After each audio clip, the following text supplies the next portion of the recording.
I wasn't supposed to open the door. But when I heard my dead wife's voice on the other side, I had no choice. Sarah? Is that you? Let me in, baby. It's so cold out here. The voice was hers, the way she said baby was hers, but Sarah had been buried 6 feet under for 3 years. This isn't funny. Who the hell is this? You left me alone in the dark, Michael. You left me to rot. My blood turned to ice. No one knew about the accident. No one knew what really happened that night. Sarah, I didn't mean to. Open the door, Michael, or I'll open it for you. The doorknob began to turn, slowly. On. No. The lock clicked, the door creaked open, and then... Michael. A second voice from behind me. What the... Why did you let her in? I turned. Standing in my living room was Sarah, pale, smiling, dripping wet.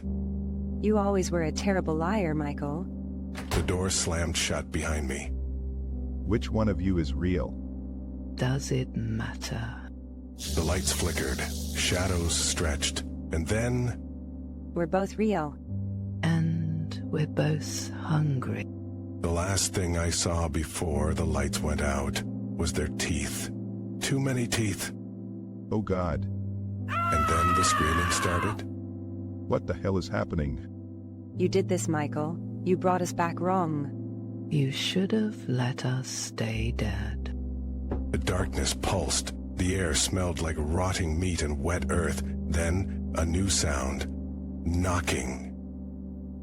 From every wall. From the ceiling. No.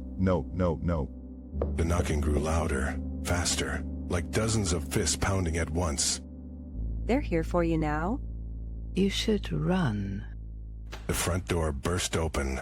Cold wind howled in, but it wasn't wind.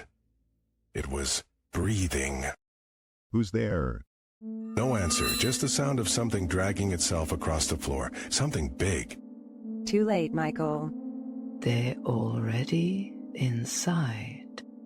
The temperature dropped, my breath fogged in the air, and then... Michael. A new voice, deep, cracked, from right behind me. Who? You don't remember me after what you did? I turned. The face was familiar, but the eyes were black. No, you died in the fire.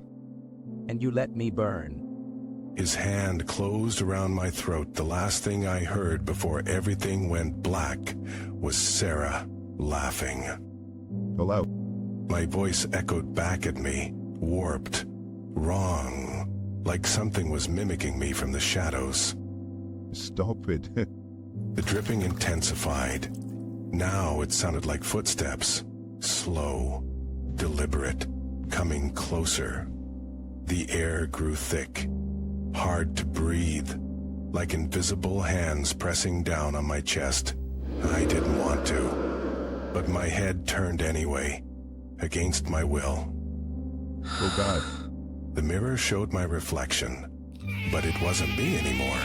My skin was gray, my mouth stretched too wide, and behind me... We're family now. Stood all of them, Sarah, the man from the fire, others I didn't recognize but knew I'd wronged. Their hands reached out from the glass. The mirror cracked.